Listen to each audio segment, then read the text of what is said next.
الحمد لله رب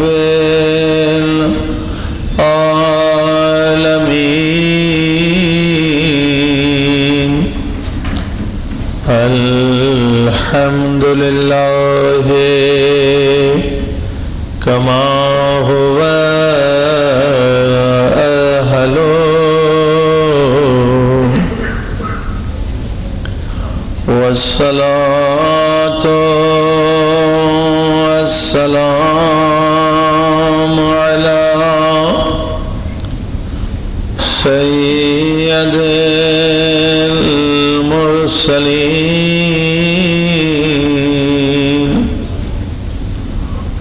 وخاتم النبيين أبي القاسم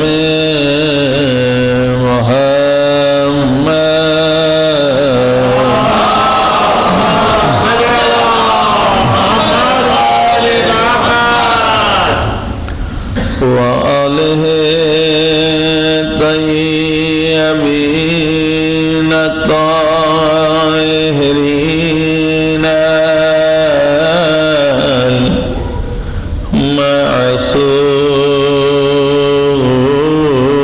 المعصومين. زمانے کے امام کے ظہور کے لیے سب مل کے دعا کریں.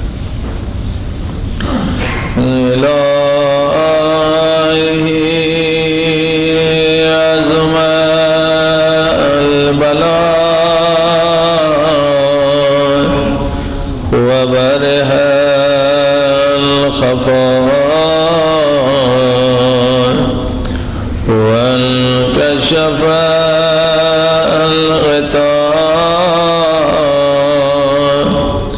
وانقطع الرجاء وضاقت الأرض ومنعت السماء وأنت المستعان وإليك المشتكى وعليك المؤول في شدة والرخاء. اللهم صل على محمد وآل محمد أولي الأمر الذين فرضت علينا طاعتهم وعرفتنا بذلك منزلتهم ففرج عنا بحقهم فرجا عاجلا قريبا كلمح البصر أو هو أقرب. سب مل کے یا محمد یا علی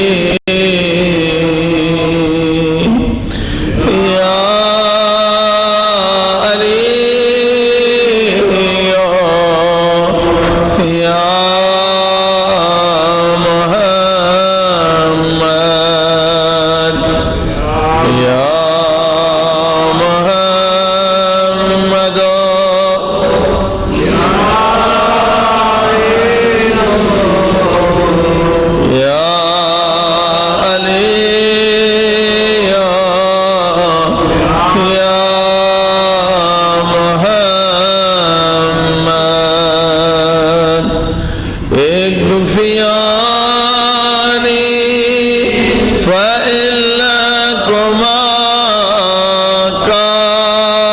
سفيان وانصران وإن لكما ناصرا يا مولانا يا صاحب زمان يا مولانا يا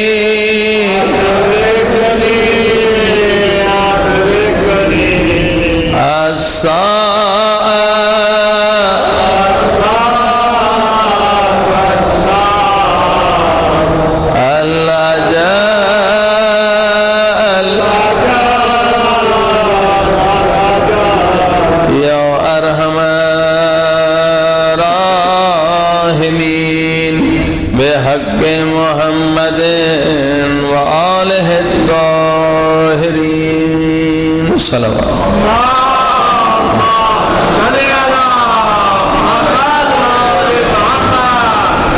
أما بعد وقد قال الله تبارك وتعالى في كتابه المجيد بسم الله الرحمن الرحيم أم حسبتم أن تدخلوا الجنة ولما يعلم الله الذين جاهدوا منكم ويعلم الصابرين صلوات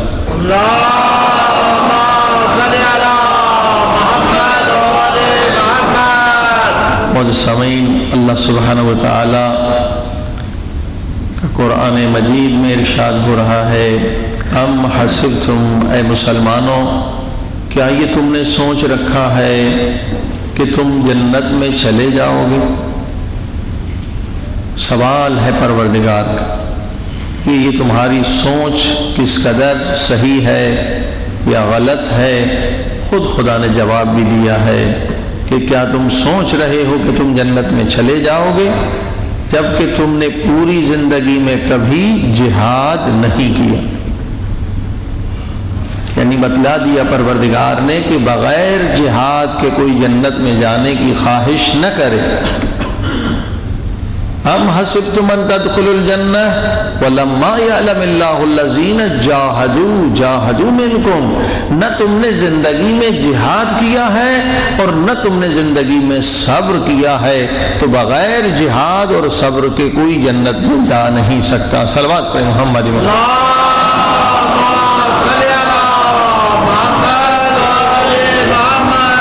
عزیزان گرامی، جہاد تمام مسلمانوں پر واجب ہے، ہر مسلمان پر جس کا عقیدہ قرآن پر ہے، جس کا ایمان۔ مگر کون سا جہاد؟ جہاد کی بہت ساری قسمیں ہیں۔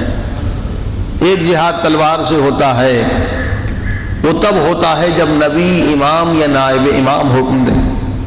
دوسرا جہاد قلم سے ہوتا ہے۔ تیسرا جہاد زبان سے ہوتا ہے، اگر آپ تبلیغ کر رہے ہیں، امر بالمعروف کر رہے ہیں، گمراہ کو گمراہی سے نجات دلا رہے ہیں، یہ جہاد ہے زبان سے۔ اگر آپ یتیم کی مدد کر رہے ہیں، غریب کی مدد کر رہے ہیں، بیوہ کو کھانا پہنچا رہے ہیں، یہ جہاد ہے مال کے ذریعے سے۔ مگر اللہ کے رسول نے فرمایا کہ سب سے بڑا جہاد ہے اپنے نفس کے خلاف جہاد کرنا، جسے کہتے ہیں جہاد اکبر۔ جہاد اکبر جو ہے وہ ہے کہ انسان نفس کے خلاف جہاد کرے۔ قرآن کریم نے بتلایا ان النفس لامارۃ بالسوء، اے انسانوں دنیا میں، کائنات میں نفس سے بڑھ کر تمہارا کوئی دشمن نہیں ہے۔ یہی تمہیں گناہ کی طرف لے جاتا ہے، یہی تمہیں بے حیائی، بے غیرتی کی طرف لے جاتا ہے، یہی تمہیں دشمن خدا اور دشمن رسول خدا کرتا ہے۔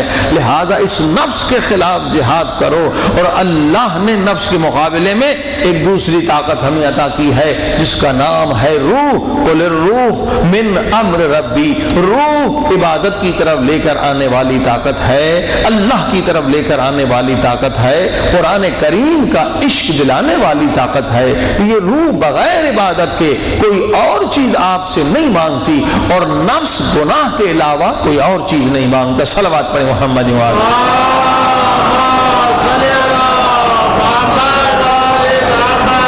عزیزان گرامی، اب آپ دیکھ رہے ہیں کہ دونوں کی عادتیں بالکل ایک دوسرے کے خلاف، دونوں کی صفات ایک دوسرے کے ضد میں ہیں۔ اب کبھی ایسا بھی ہوتا ہے کہ اس جنگ میں بعض لوگ اتنے ضعیف ہو چکے ہوتے ہیں، اتنے ضعیف ہو چکے ہوتے ہیں کہ گویا ان کی روح نیم مردہ ہو چکی ہوتی یا مر چکی ہوتی ہے، نفس جو ہے وہ غالب آ جاتا ہے، نفس امارہ ان پر حاکم بن جاتا ہے، اور جو متقین ہیں، جو صالحین ہیں، وہ اس قدر نفس پہ حملہ کرتے ہیں، اس قدر جہاد اکبر کرتے ہیں، اس قدر روزوں کے ذریعے سے، اس قدر دعاؤں کے ذریعے سے، اس قدر ریاضت اسلامی کے ذریعے سے نفس کو کمزور بنا دیتے ہیں کہ گویا نفس ان کا نیم مردہ ہوتا ہے، لہذا ان پر روح اور روحانیت کی حکومت ہوتی ہے۔ مگر یاد رکھیے یہ نفس امارہ مرتا نہیں ہے، جب تک انسان زندہ ہے تب تک یہ زندہ ہے۔ کوئی یہ انسان دھوکہ نہ کرے کہ میں نے 30 روزے رکھے اب نفس میرا مر گیا، نہیں، یہ نفس مرتا نہیں، ضعیف ہو جاتا ہے۔ جب تک ہم ہیں زندہ تب تک نفس بھی زندہ ہے، یہ کاملاً مر نہیں سکتا، کیونکہ ورنہ پھر انسان فرشتہ ہو جائے گا۔ فرشتوں کے پاس نفس امارہ نہیں ہے، جب تک ہم ہیں تب تک یہ جنگ ہے۔ اس دھوکے میں انسان نہ آئے کہ اب میں نے 28 روزے 25 روزے 24 روزے رکھے اب میرا نفس مر گیا، نہیں، نفس نہیں مرتا، یہ کمزور ہو جاتا ہے۔ اس کی مثال ایسے ہے کہ ایک بیچارہ یہ سانپ کا جو کھیل دکھانے والا تھا، جوگی انسان، اس کو جنگل سے ایک سانپ مل گیا، اس نے سمجھا ہلایا جلا دیکھا یہ مر گیا، حالانکہ مر نہیں گیا تھا، وہ بیمار ہو گیا تھا، بخار کی وجہ سے بے ہوش ہو گیا تھا۔ اب وہ ویسے تو ہوشیار رہتا تھا کہ بھئی یہ سانپ ہے کبھی بھی ڈس سکتا ہے، لوگوں کو وہ تماشا دکھاتا تھا، پیسے کماتا تھا۔ اب یہ بیچارہ اس غلط فہمی میں مبتلا ہو گیا کہ یہ سانپ تو مرا ہوا ہے، تو کوئی ہوشیاری نہیں، کوئی احتیاط نہیں، اور وہ جو تھا بخار کی وجہ سے یا سردی کی وجہ سے بے ہوش ہو گیا تھا۔ جیسے اسے دھوپ لگی اس کی جان میں جان آ گئی، اس نے جوگی کو ڈس دیا اور جوگی مر گیا۔ لہذا عبادت کرنے والا کبھی اس دھوکے میں نہ آئے کہ اب یہ میرا نفس مر گیا ہے، اب میں نے اس کو مار دیا ہے، نہیں، یہ مرتا نہیں ہے، کبھی بیمار ہو جاتا ہے، کبھی بے ہوش ہو جاتا ہے، لیکن جیسے اسے موقع ملے گا پھر یہ ڈسے گا۔ صلوات پہ محمد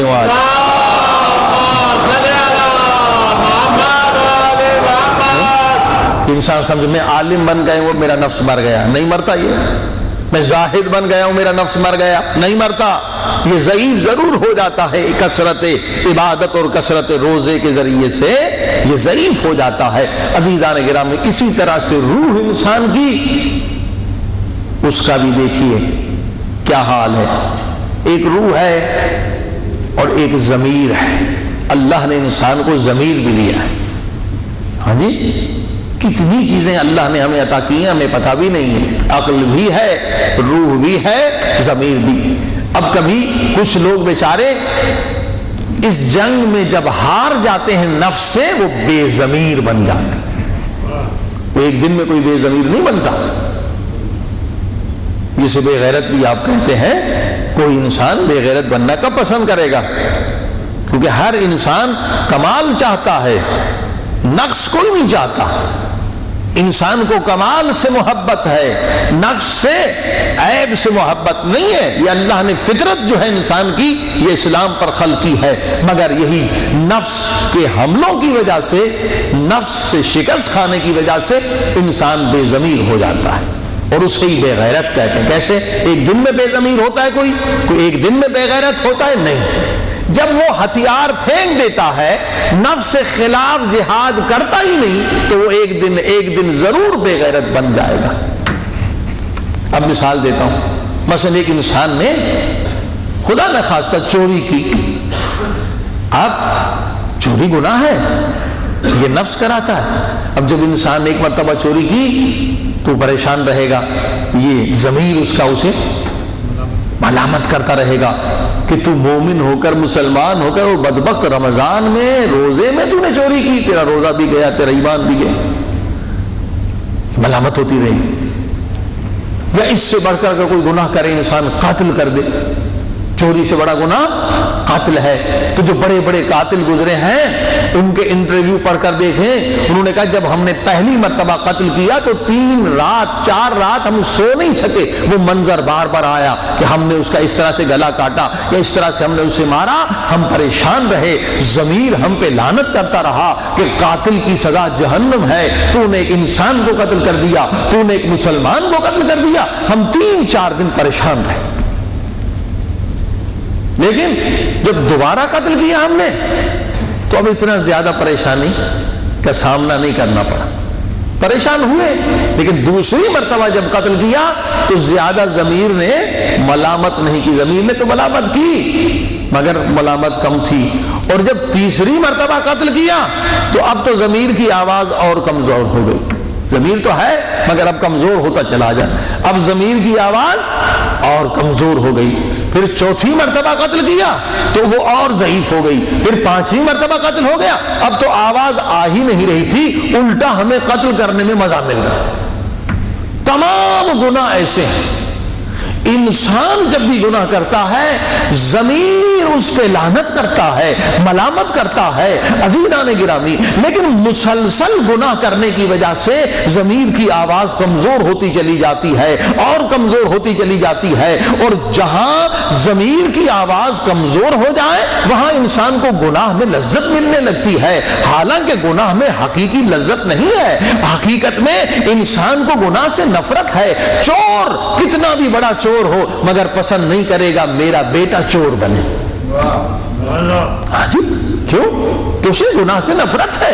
انسان کی فطرت اللہ نے پاخل کی ہے، جو انسان قاتل بھی ہے وہ پسند نہیں کرے گا میرا بیٹا قاتل بنے، جو بدماش بھی ہے وہ یہ پسند نہیں کرے گا میرا بیٹا بدماش بنے، کیونکہ گناہ سے انسان کو نفرت ہے۔ اب آپ نے دیکھا یہ ضمیر کی آواز آتی رہتی ہے، لیکن ہم نے ایک مرتبہ گناہ کیا، دوسری مرتبہ، چوتھی مرتبہ، 5ویں، چھٹی، 7ویں، اب جہاں پر یہ ضمیر کی آواز آنا بند ہو جائے وہاں پہ قرآن نے کہا اولئک کل انعام، اب یہ انسان نہیں رہا، یہ حیوان بن گئے، اب یہ حیوان ہے۔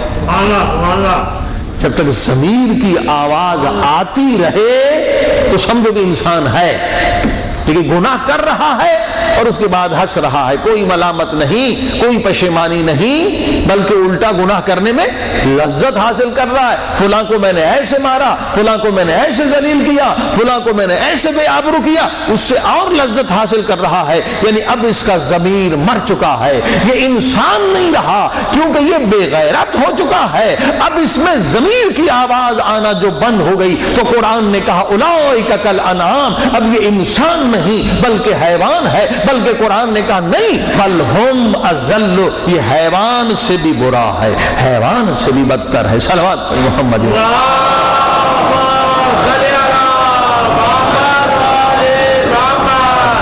انسان بے غیرت حیوان سے بدتر، انسان بے ضمیر کتے اور خنزیر سے بدتر ہے۔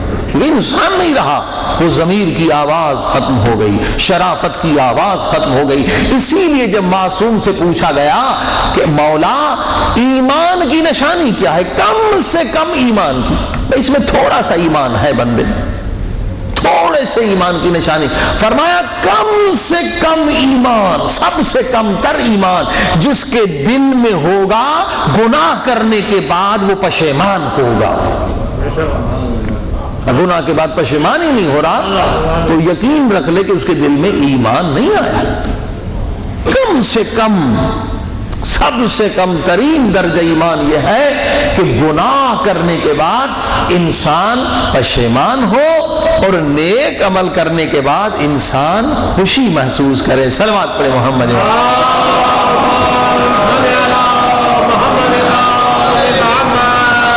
لہذا عزیزان گرامی، اس جہاد میں کامیابی کے لیے جو ہتھیار بار بار قرآن نے بتلایا ہے، اہل بیت نے بتلایا ہے، وہ ہے ایمان۔ ایمان کا ہتھیار اٹھا لو۔ کائنات میں جتنے خزانے اللہ نے خلق کیے ہیں، پیسہ ہے، سونا ہے، چاندی ہے، گاڑیاں ہیں، بلڈنگیں ہیں، مگر سب سے عظیم خزانہ ایمان ہے۔ ایمان سے بڑھ کر کوئی دولت نہیں ہے۔ ایمان ہے، جس کے اندر ایمان ہے وہ دنیا میں مصیبتوں پر قابض ہے، مصیبتوں کے سامنے نہیں گھبراتا، وہ پہاڑوں سے زیادہ مضبوط ہے، وہی شجاع ہے، وہی دلیر ہے جس کے پاس ایمان ہے۔ ایمان انسان کو مضبوط بنانے والی چیز ہے، اور ایمان وہ سرمایہ ہے جو یہاں بھی کام آتا ہے اور قبر و برزخ و قیامت میں بھی کام آتا ہے۔ صلوات پر محمد۔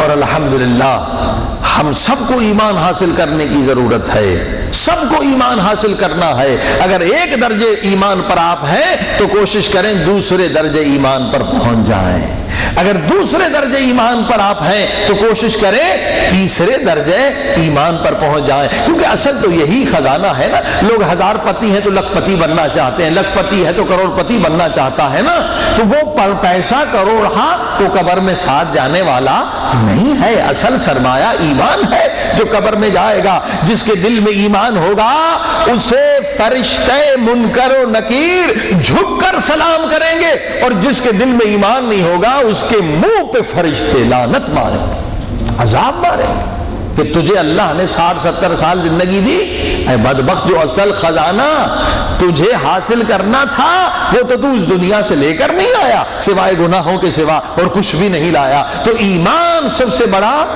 سرمایہ ہے۔ اگر کوئی پہلے درجے پر ہے دوسرے درجے پہ جانے کی کوشش کرے، دوسرے والا تیسرے والا چوتھے، 10 درجے ایمان کے ہیں جو سرکار حضرت محمد مصطفیٰ صلی اللہ علیہ وسلم۔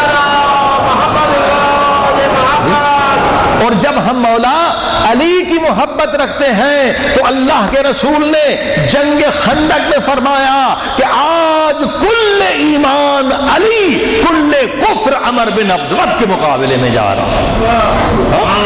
کل ایمان علی ہے۔ اگر ایمان حاصل کرنا ہے تو علی کے در پہ آنا پڑے۔ ایمان سکھانے والے علی ہیں۔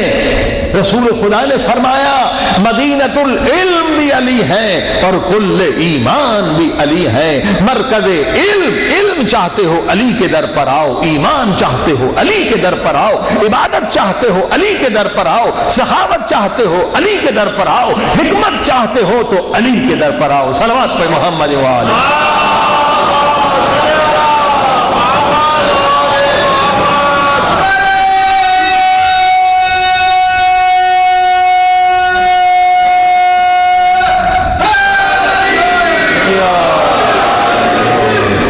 ایمان علی۔ عزیزان گرامی، لہذا ہمیں 10ویں درجے پر پہنچنا ہے ایمان کی، کیونکہ ہم علی کے ماننے والے ہیں۔ توجہ فرمائی آپ نے۔ اب ایمان کیا ہے؟ بہت سارے لوگ اس زمانے میں بھی، حضور صلی اللہ علیہ وآلہ وسلم کے زمانے میں بھی غلط فہمی میں مبتلا تھے کہ ہم مومن ہیں، مومن ہو گئے ہم، کیوں کہ ہم نے لا الہ الا اللہ پڑھ دیا، ہم نے کلمہ پڑھ دیا، ہم مومن ہو گئے۔ آئے رسول خدا کے پاس، قرآن کی آیت بھی میں نے بتلائی، قالت الاعراب آمنا، عرب آئے کہنے لگے ہم مومن ہیں۔ خدا کی آواز آئی قل لم تؤمنو، ابھی تک تم مومن نہیں ہو، ابھی تک فقط تم مسلمان ہو۔ یعنی مسلمان اور ہے، مومن اور ہے۔ سمجھ میں بات آ گئی؟ اسلام اور ہے، ایمان اور ہے۔ اگر کسی نے کلمہ پڑھ دیا اور ظاہر اسلام پر عمل کر رہا ہے یہ مسلمان ہے، مگر ابھی مومن نہیں ہے۔ ایمان کیا ہے؟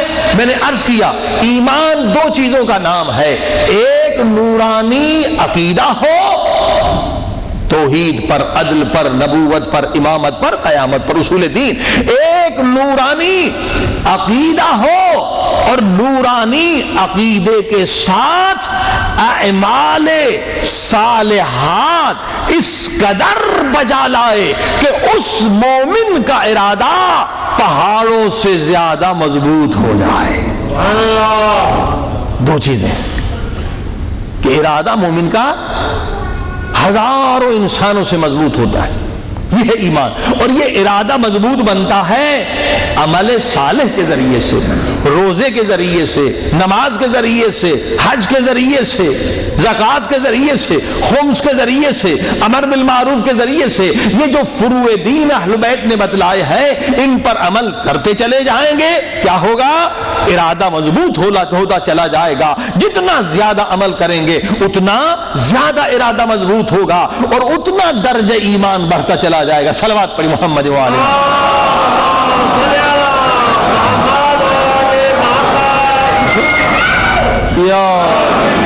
عقیدہ پاک ہونا چاہیے، عقیدہ، اور پھر اس کے بعد عمل صالح، ارادے کو مضبوط کرنے والا، تو ایمان مکمل بنتا ہے. عقیدہ ہو اور عمل نہ ہو تب بھی ایمان نہیں.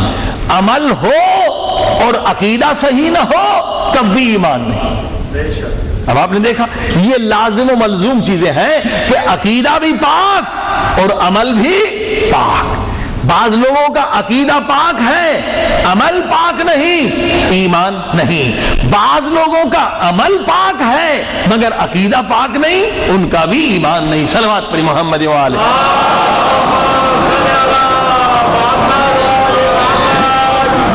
عقیدہ پاک، عمل پاک، یہ مل کر ایمان بنتا ہے. اب دیکھیے عقیدہ، پہلا عقیدہ کیا ہے؟ توحید. بھئی توحید کیا ہے؟ لا الہ الا اللہ، اللہ کے سوا کوئی خدا نہیں ہے. تو بس اتنا کافی ہے، بس یہی عقیدہ ہے. بعض لوگ بس یہی تک ہے کہ اللہ کے سوا کوئی معبود نہیں ہے. بتوں کو ہم نہیں مانتے خدا، سورج کو نہیں مانتے، چاند کو نہیں مانتے. ٹھیک ہے ٹھیک ہے، یہ ایک شرک ختم ہو گیا. مگر شرک کی بہت ساری قسمیں ہیں، کم سے کم بڑی قسمیں 4 ہیں. جب تک کہ 4 شرکوں سے کوئی نہ بچے تب تک اس کا عقیدہ بھی نجس ہے، اس کا عقیدہ بھی پاک نہیں. صلوات پڑھیں محمد و آل محمد.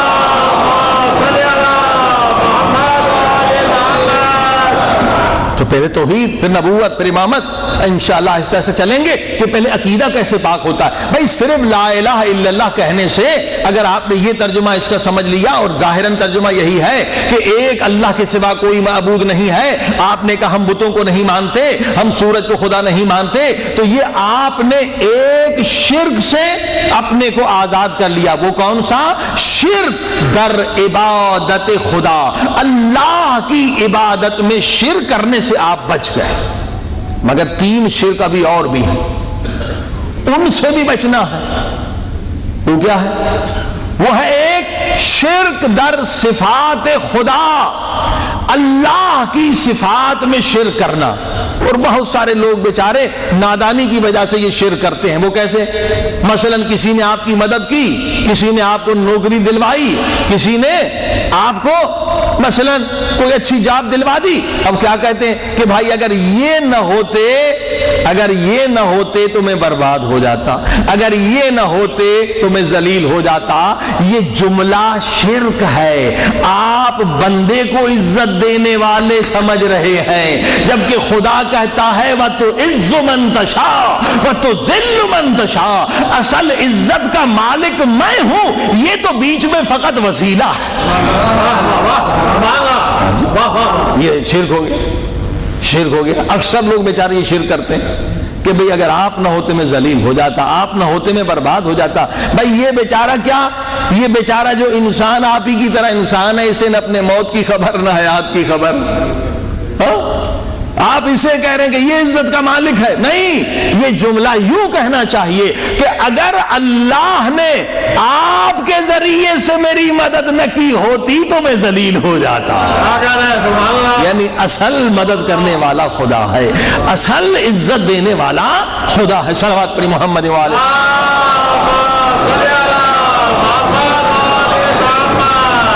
آپ سمجھ گئے؟ بہت سارے لوگ ہیں مسلمان مگر صبح شام شرک کرتے رہتے ہیں. اگر آپ نہ ہوتے میں یہ ہو جاتا، اگر یہ ڈاکٹر نہ ہوتا میں مر جاتا، اگر یہ ڈاکٹر نہ ہوتا میرا بچہ مر جاتا. یہ شرک ہے. ڈاکٹر وسیلہ ہے، اصل میں شفا دینے والا خدا ہے. یہ ہے خدا کی صفات میں شرک. اور دوسرا ہے خدا کے افعال میں شرک.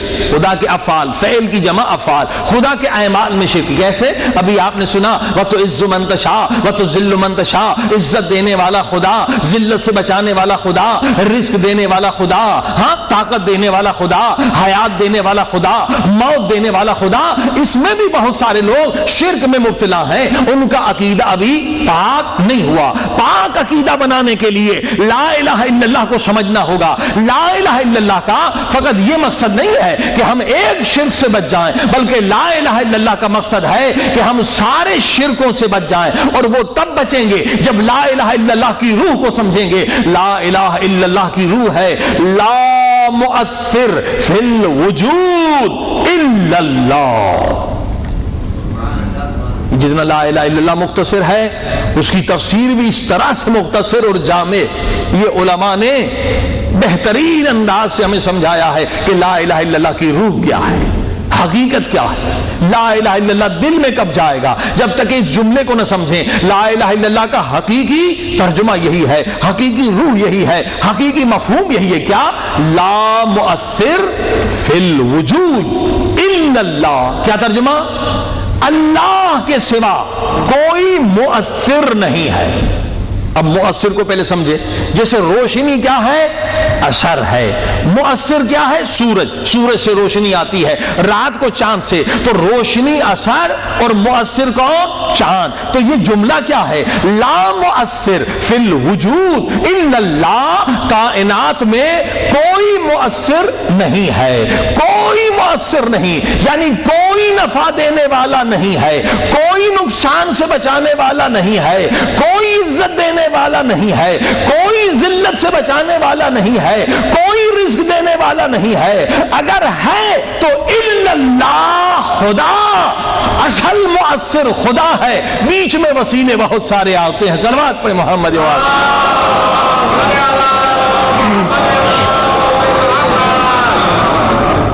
سمجھے آپ کہ اصل میں عقیدہ پاک تب بنتا ہے جب اس شرک سے ہم بچیں کہ اصل میں رازق کون ہے؟ خدا۔ اب یہ سبھی کو پتا ہے، مگر عمل سے بھی تو پتا چلے نا کہ رزق دینے والا کون ہے؟ خدا۔ ٹھیک، اب آپ کسی کمپنی میں کام کرتے ہیں، مینیجر ہیں، سیکریٹری ہیں، کمپنی کے مالک نے کہا بھائی لندن سے کچھ مہمان آ رہے ہیں، ان کو تمہارا کام ہے شراب پلانا۔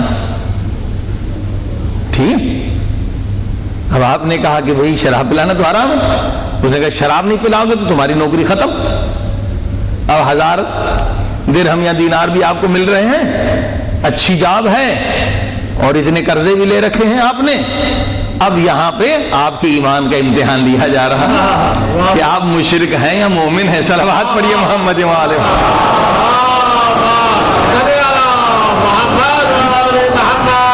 لا الہ الا اللہ تو کہہ رہے ہیں، یہ تو ایک شرک سے بچے ہیں نا، لیکن واقعی خدا کو ہی رازق سمجھ رہے ہیں یا سیٹھ صاحب کو رازق سمجھ رہے ہیں؟ ہاں، اب اگر انسان کے دل میں ایمان نہیں ہوگا، یعنی عقیدہ اس کا پاک نہیں ہوگا، اس کا عقیدہ اگر صحیح نہیں ہوگا، اگر اس کے دل میں شرک کی نجاست ہے تو کیا کرے گا؟ کہے گا بھئی اتنی اچھی نوکری کہاں ملے گی، مشکل سے تو یہاں کا ویزا ملا، پھر نوکری ملی اور یہ نوکری چلی جائے گی، کوئی بات نہیں، میں تو نہیں پیوں گا شراب، میں اسے پلا دوں گا۔ اب اگر اس نے ان لوگوں کو شراب پلا دیا، اس لیے پلا دیا کہ اس کے دل میں لا الہ الا اللہ نہیں تھا، یہ خدا کو حقیقی رازق نہیں سمجھ رہا تھا بلکہ سیٹھ کو رازق سمجھ رہا تھا، تو یقیناً یہ مشرک ہے، ابھی تک اس کے دل میں ایمان نہیں ہے، اس کا عقیدہ پاک نہیں ہے۔ لیکن اگر سیٹھ کو کہہ دیا کہ یہ کام میں نہیں کر سکتا کیونکہ یہ کام حرام ہے، اگر آپ نوکری سے نکال دیں تو کوئی بات نہیں، میرا رازق خدا ہے۔ ٹھیک ہے، زبان سے تو ساری دنیا خدا کو رازق مانتی ہے، عمل سے بھی تو پتا چلے نا ہم خدا کو رازق مانتے ہیں یا سیٹھ صاحب کو رازق مانتے ہیں۔ اللہ اکبر۔ اسی شرک کو ختم کرنے کے لیے سرکار حضرت محمد مصطفیٰ صلی اللہ علیہ وسلم ارواحنا لہ الفدا نے فرمایا، اگر کوئی مسلمان لا الہ الا اللہ کہنے کے بعد توحید کو سمجھنے کے بعد اگر کسی سیٹھ کو، کسی پیسے والے کو، کسی وزیر کو، کسی طاقتور آدمی کو، گورنر کو اس لیے سلام کرے کہ یہ بڑا سیٹھ صاحب ہے، اس سے مجھے فائدہ ملے گا، یہ بڑا ہی آدمی ہے، منسٹر ہے، فلاں ہے، میرے بچے کو نوکری دلا دے گا، یعنی اس نیت سے اگر کوئی سیٹھ کو سلام کرے، پیسے والے کو، حاکم کو، بادشاہ کو، اگر یہ سمجھ کے سلام کرے کہ یہ مجھے نفع دینے والا ہے، یہ سیٹھ ہے، یہ منسٹر ہے، تو اللہ کے رسول فرماتے ہیں 1/3 ایمان اس کے دل سے نکل جاتا ہے۔ بتائیے اگر انسان نے یہ سمجھا کہ یہ میرا رازق ہے تو اتنا بڑا حصہ ایمان کا نکل گیا فقط ایک سلام کرنے کی وجہ سے، فقط چاپلوسانہ ایک سلام کیا گیا۔ کیوں؟ یہاں انسان پست ہوتا ہے، گرتا ہے۔ کبھی آپ نے کسی کتے کو کتے کے سامنے جھکتے ہوئے دیکھا؟ ہاں جی دیکھا ہے؟ نہیں دیکھا ہے؟ کبھی آپ نے دیکھا کہ گدھا گدھے کی خوشامد میں گدھے کے سامنے جھک رہا ہو؟ دیکھیں انسان کتنا پست ہو جاتا ہے شرک کی وجہ سے۔ گدھا گدھے کی چاپلوسی نہیں کرتا، کہتا ہے تو بھی گدھا میں بھی گدھا، کیا فرق؟ ہاں جی؟ کتا نجس ہے، کتے کے سامنے چاپلوسی نہیں کرتا، نہیں جھکتا کہ تو موٹا ہے میں کمزور ہوں میں تیرے سامنے جھکوں۔ مگر جب انسان شرک کی نجاست میں مبتلا ہوتا ہے تو انسان انسانیت کو کھو دیتا ہے اور انسان کی چاپلوسی کرتا ہے، اس کی چمچا گیری کرتا ہے، اس کے سامنے جھکتا ہے۔ سلوات پڑھی محمد۔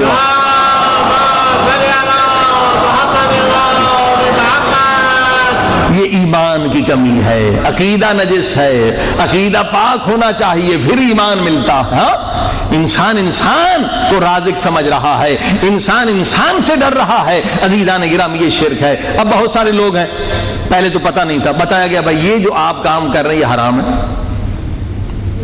بہت سارے لوگ مثلا علماء پڑھتے رہتے ہیں، مولانا صاحب مثلا بینک کی نوکری، اس کا کیا؟ اب ہم کسی کو خوش کرنے کے لیے اسلام و شریعت کو بدل تو نہیں سکتے، قرآن کی آیت ہے کیا؟ وَلَا تَعَاوَنُوا عَلَىٰ الْإِثْمِ وَالْعُدْوَانِ، گناہ کے کام میں آپ اگر مدد کر رہے ہیں تو آپ کا وہ کام حرام ہے۔ ظاہر کہ سود حرام ہے تو بینک کی نوکری حرام ہے۔ تمام مراج مجتہدین کسی نے حلال نہیں کی، ٹھیک، لیکن بعض لوگ بیچارے مجبور ہیں۔ بعض لوگ جن کے دل میں ایمان آتا ہے، لا الہ الا اللہ کو سمجھتے ہیں، خدا پہ بھروسہ کرتے ہیں، وہ نوکری کو چھوڑ دیتے ہیں یہ سمجھ کے خدا رازق ہے۔ ابھی ہے ایمان۔ مثلا کینیڈا میں جہاں نوکریاں امریکہ میں جیسے مولوی صاحب نے کہا کہ وہاں نوکری کا کوئی بھروسہ نہیں ہوتا، تو وہاں تو فوراً نوکری سے نکل جاتا ہے بندہ۔ مینیجر تھے ایک مومن، اس نے مسئلہ پہلے پتا نہیں تھا بیچاروں، پتا ہو گیا کہ بھائی یہ تو حرام ہے۔ تو اگر انسان حرام رزق کمائے تو پھر انسان کی انسانیت کہاں؟ بھائی پیٹ بھرنا کوئی کمال نہیں ہے، پیٹ تو کتا بھی بھر لیتا ہے۔ انسان کا کمال یہ ہے کہ جو لقمہ کھائے وہ حلال کھائے، رزق تو ہر ایک کو مل جاتا ہے۔ رزق حلال یہ ہے عبادت کہ اللہ کے رسول فرماتے ہیں عبادت کے 10 اجزاء ہیں، پوری عبادت جیسے ایمان 10 درجے، تمام عبادتیں 10 اجزاء، 10 پارٹس ہو گئے عبادت کے، اور 9 حصے، 9 اجزاء عبادت رزق حلال ہے۔ اب لے لیں، حساب کر لیں، باقی ایک جز میں نماز بھی ہے، روزہ بھی ہے، حج بھی ہے، زکوٰۃ بھی ہے، خمس بھی ہے، ساری عبادتیں ایک حصے میں ہے۔ 9 حصے عبادت ہے رزق حلال کمانا، جس نے 9 حصے برباد کر لیے تو اب ایک حصے سے وہ کیسے خود کو بچائے گا؟ صلوات پہ محمد والے۔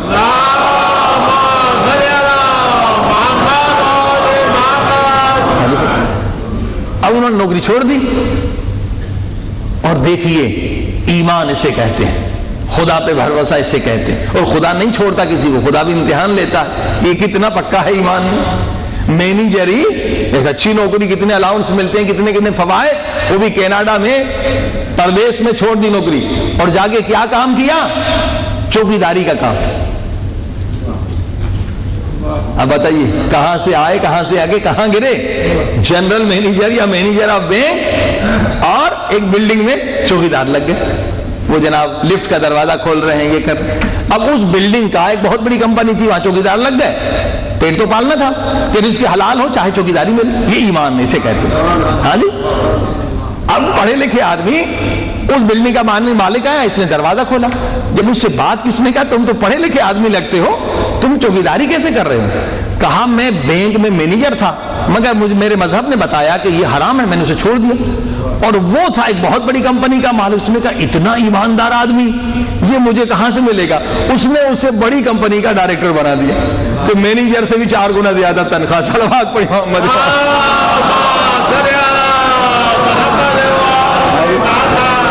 یہ کہتے ایمان۔ ہاں جی، ایمان اسے کہتے ہیں۔ خدا نہیں چھوڑتا مگر خدا امتحان لیتا۔ یہی مسئلہ داڑھی رکھنے کا، بہت سال پہلے، 10-12 سال پہلے ٹورنٹو میں ہم نے مجلسیں پڑھی داڑھی پر، اب لوگوں نے داڑھی رکھنا شروع کر دی۔ ایک دوست تھے ہمارے مولوی صاحب، ان کے بیٹے، ان کی ٹورنٹو یہ ایئر کینیڈا جو ایئر لائن ہے، کینیڈا ایئر لائن، اس میں نوکری تھی جہاز میں۔ اب انہوں نے کہا کہ جناب مولوی صاحب میں اگر نوکری کے لیے داڑھی مونڈوں تو کیا حلال ہے؟ میں نے کہا نہیں، حرام ہے، حرام ہے، بدل نہیں سکتے۔ تو ان کا مجھے نوکری سے نکال دیں گے؟ میں نے خدا رازق ہے، الحمدللہ انہوں نے کہا داڑھی رکھوں گا، نوکری کی کوئی بات نہیں ہے، نوکری چلی گئی، وہ بھی ایئر کینیڈا میں، مسئلہ اچھی خاصی جاب تھی۔ تو یہ نہیں کہ خدا چھوڑ دیتا، بہت ہی مختصر عرصے میں انہوں نے دوسری اللہ نے جاب دے دی۔ صلوات پڑھی محمد و آل محمد۔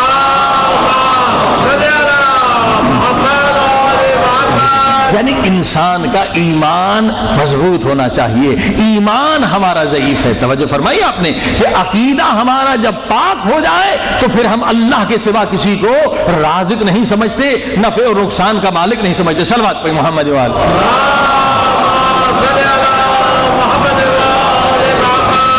انسان بزدل کیوں بنتا ہے؟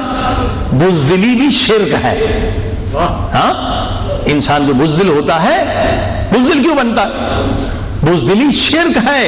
لا الہ الا اللہ اگر دل میں آ جائے تو انسان جس کے دل میں لا الہ الا اللہ کا نور ہو تو بزدل نہیں ہو سکتا، کیونکہ لا الہ الا اللہ کا مقصد یہ ہے کہ رازق بھی خدا ہے، موت دینے والا بھی خدا ہے۔ جب تک خدا نہ چاہے مجھے کوئی نہیں مار سکتا۔ فرمائے اب لوگ ڈرتے ہیں، حق کی بات کہتے ہوئے ڈرتے ہیں، جاگیردار سے ڈرتے ہیں، ہاں پریزیڈنٹ سے ڈرتے ہیں، حکمرانوں سے ڈرتے ہیں۔ وجہ کیا ہے؟ تو کہتے ہیں بھئی ہمیں جیل میں ڈال دیں گے، یہ ہمیں مار دیں گے، یہی ہے نا۔ یعنی ہم یہاں پر مشرک بن جاتے ہیں کہ نفع نقصان کا مالک خدا کو چھوڑ کر حاکم کو سمجھتے ہیں۔ مگر میرا سلام ہو مختار کی شجاعت پہ۔ ہاں جی، ہاتھوں میں ہتھکڑیاں ہیں، پاؤں میں بیڑیاں ہیں، اور کسی نے کہا کہ ابن زیاد حاکم ہے، اسے سلام کرو، تو ایک مرتبہ سینہ تان کے کہا کہ حسین کے سوا میرا کوئی حاکم نہیں۔ کہا مختار تو ڈر نہیں رہا؟ ہاتھوں میں ہتھکڑیاں ہیں، پاؤں میں بیڑیاں ہیں، حاکم کی توہین کر رہا ہے، حاکم تیری گردن اڑا سکتا ہے۔ فرمایا نہیں، جب تک خدا نہ چاہے میری کوئی گردن نہیں اڑا سکتا۔ یہ ایمان، یہ ہے مختار، یہ ہے شیعہ علی، یہ ہے شیعہ حسین، کہ غیر کا ڈر نہیں۔ اگر کسی کا ڈر ہے تو مشرک ہے، مومن نہیں بنا، اس کا عقیدہ نجس ہے، پاک نہیں ہے۔ صلوات پہ محمد وآل۔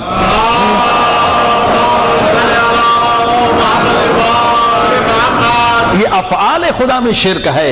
اگر ہم کسی بندے سے ڈر رہے ہیں تو ہم مشرک ہیں، ابھی مومن نہیں ہے، اب ہمارا عقیدہ نجس ہے، پاک نہیں ہے۔ مولا علی آدھی رات کو اٹھے، کوفے کی گلیوں میں جا رہے ہیں یتیموں کی مدد کرنے کے لیے، بیواؤں کو کھانا پہنچانے کے لیے، اور کمبر مولا علی کا غلام ہے، وہ چھپ چھپ کے پیچھے جا رہا ہے، چھپ چھپ کے پیچھے جا رہا ہے۔ مولا دیکھ رہے ہیں کہ کمبر آ رہا ہے، مڑ کر کہا کمبر جی مولا میرے پیچھے کیوں آ رہے ہو؟ مولا پوری دنیا آپ کے خون کی پیاسی ہے، حاکم شام نے جاسوس بھیج رکھے ہیں، لوگ آپ کو قتل کرنا چاہتے ہیں، مولا اکیلے نہ جایا کریں، مولا ساتھیوں کو لے کے جایا کریں، وہ بھی آدھی رات کو۔ اب ایک مرتبہ مولا مڑے اور کمبر کی اصلاح کرنا چاہا۔ فرمایا کمبر کیسی باتیں کر رہے ہو، یہ ایمان کی باتیں نہیں ہیں۔ ایک مرتبہ مولا نے پوچھا اے کمبر یہ بتا تو مجھے دنیا والوں سے بچائے گا یا آسمان والے سے؟ کیا جواب، کیا سوال اور کیا جواب! سبحان اللہ! کمبر کیا جواب دیتے؟ گھبرا جاتے، پیغمبر تو جو میرے پیچھے پیچھے آیا ہے تلوار لے کے، تو مجھے دنیا والوں سے بچائے گا یا آسمان والے سے؟ کہا مولا اگر خدا نے چاہا تو موت کو کون ٹال سکتا ہے؟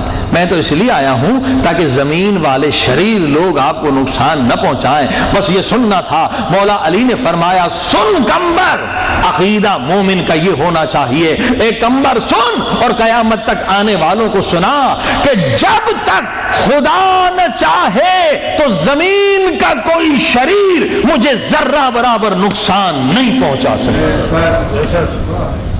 یہ ہے عقیدہ جو پاک عقیدہ ہے، وہ مولا علی کا عقیدہ۔ کل ایمان ہمیں سکھا رہے ہیں کہ کوئی ڈر تمہارے دل میں نہ ہو، کسی کا ڈر نہ ہو، یہ شرک ہے۔ ڈر ہو تو خدا کا ڈر ہو کہ زمین والے مل کر بھی اگر تمہیں نقصان پہنچانا چاہیں تو پہنچا نہیں سکتے جب تک کہ خدا نہ چاہے۔ صلوات پہ محمد والے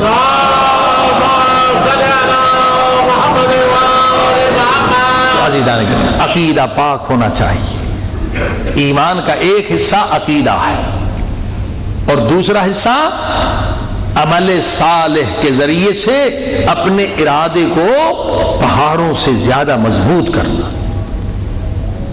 تب انسان مومن بنتا۔ اور خدا کا شکر ہے کہ پروردگار نے اس مہینے میں ہم پر آپ پر واقعاً نعمتوں کی بارش کی ہے کہ روزے کے ساتھ ان مجالس میں آنا، ان مجالس کے ساتھ دعاؤں میں مشغول رہنا اور شب بیداری کرنا، یہ سب خدا کی طرف سے ایک نورانی نعمت ہے جس کا ہم جس قدر شکر کریں اتنا کم ہے۔ صلوات پڑھنا۔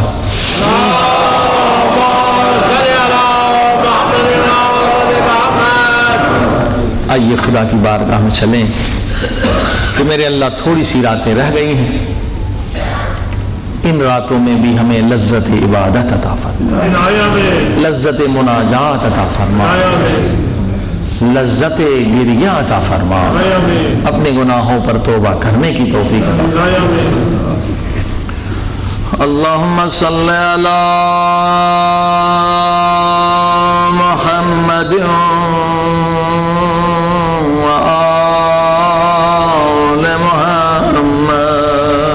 مل کے سلم اللہم صلی علی محمد وآل محمد وعجل فرجهم اللہم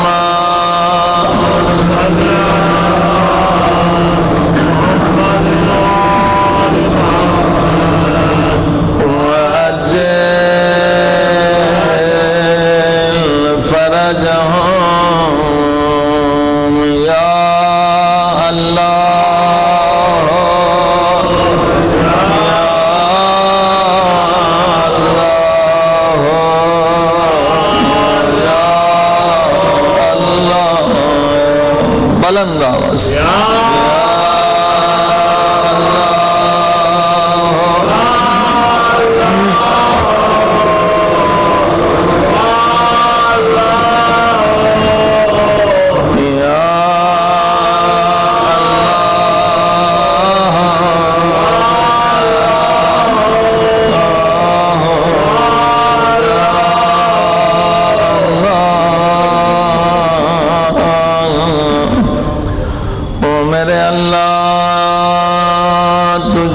وقت کا واسطہ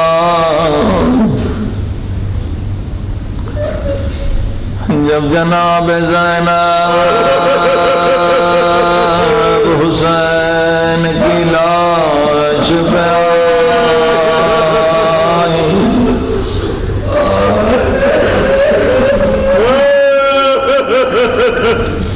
خدا دعا کریں کوئی بہن بھائی کی پامال لاش نہ دیکھے،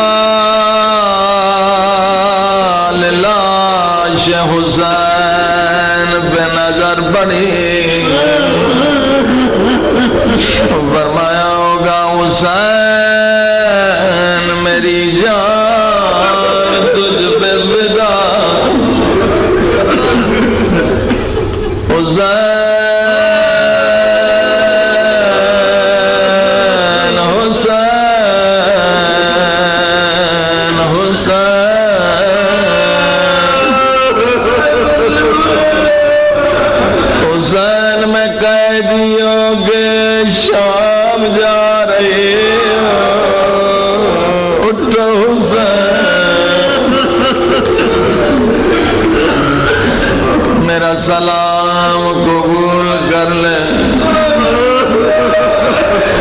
عزادار و بہن نے جانے سے پہلے بھائی کے سر کا بوسہ لے۔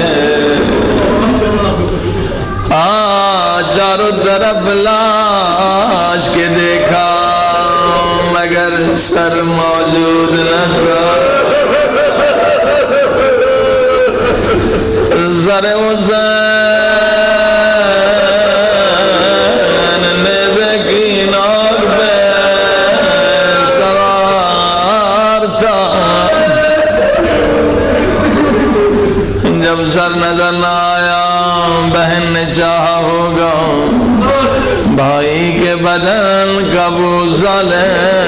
خدا حافظ گئے مگر بدن حسین تیروں اور پتھروں اور نیزوں میں چھپا جا۔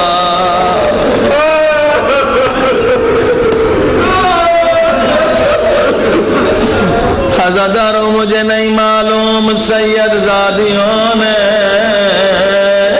کیسے حسین کے بدن سے تیر ہٹائے، کیونکہ امام فرماتے ہیں میرا سلام میری ان دادیوں پہ جن کے دونوں ہاتھ ان کی گردنوں